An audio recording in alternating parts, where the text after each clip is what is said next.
కూడా ఎన్నికల హామీగా కూడా ఉల్లికల్లు ఉల్లికంటిపల్లి గ్రామస్తులకు కూడా R&R ప్యాకేజ్ని మనము ఖచ్చితంగా చేస్తామని కూడా వాళ్ళకి హామీ ఇవ్వడంతో ఇవాళ ఎన్డీఏ ప్రభుత్వంని ఆదరించి గెలిపించి నమ్మకంతో మమ్మల్ని ముందుకు తీసుకెళ్లిన గ్రామస్తులందరికీ కూడా మరొకసారి ఇప్పుడు ఏదైతే వర్షాకాలంలో వాళ్ళకి నీళ్ళన్నీ కూడా ఊర్లోకి వచ్చే పరిస్థితిని చూసి వాళ్ళకి ధైర్యాన్ని ఇవ్వడానికి కూడా ఇవాళ అధికారులతో స్థానిక మన ఎంఆర్ఓ గారు కూడా ఇవాళ రావడం జరిగింది.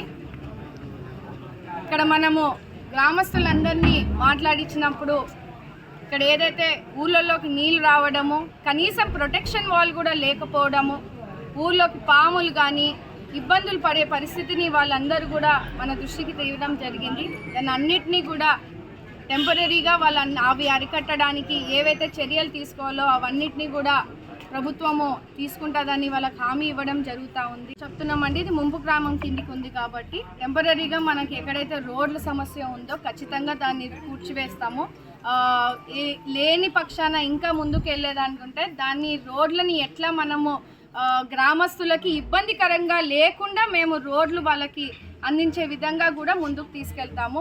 ఎందుకంటే ఇది ఆల్రెడీ శాంక్షన్ అయ్యింది, దీన్ని పునరావాసం చేయాలి కాబట్టి ఇక్కడ సీసీ రోడ్లకి పర్మిషన్ అంటూ కొంచెం మనకి ఇబ్బందికరంగా ఉండదు అని అనుకుంటూ మేము ముందుకు వెళ్తూ ఉన్నాము. ఖచ్చితంగా గ్రామస్తులు కోరిక మేరకు ఇక్కడ మాకు రోడ్ల వసతిని ఏదైతే ఇబ్బందిగా ఉందో ఖచ్చితంగా మేము రోడ్లు వాళ్ళకి వేపించి చూపిస్తాం.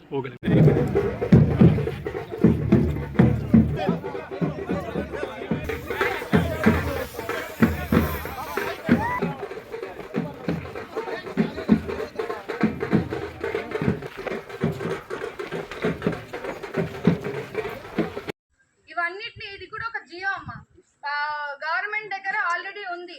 అంటే ఇక్కడ వచ్చి సర్వే చేశారు, ఒక కమిటీ వేశారు, కొన్నాళ్ళ క్రితం దీని మీద ఒక కమిటీ వేశారు. దాని ప్రకారంగా ముందుకెళ్తున్నాం. ఉల్లికల్లు గ్రామంలో 844 పీడిఎఫ్లు అంటే ఇళ్లలో ఉన్నాయని కూడా ఇక్కడ సర్వే రూపంలో తేల్చారు. ఒక్కొక్క పీడిఎఫ్కి కూడా ఎంత పునరావాసం చేయాలో దాన్ని కూడా మనం క్లియర్గా రాపించుకోవడం జరిగింది. మనం కేటాయించవచ్చు అని కూడా దీంట్లో సర్వే రిపోర్ట్లో కూడా ఇచ్చారు. కలెక్టర్ గారి దృష్టిలో ఉంది.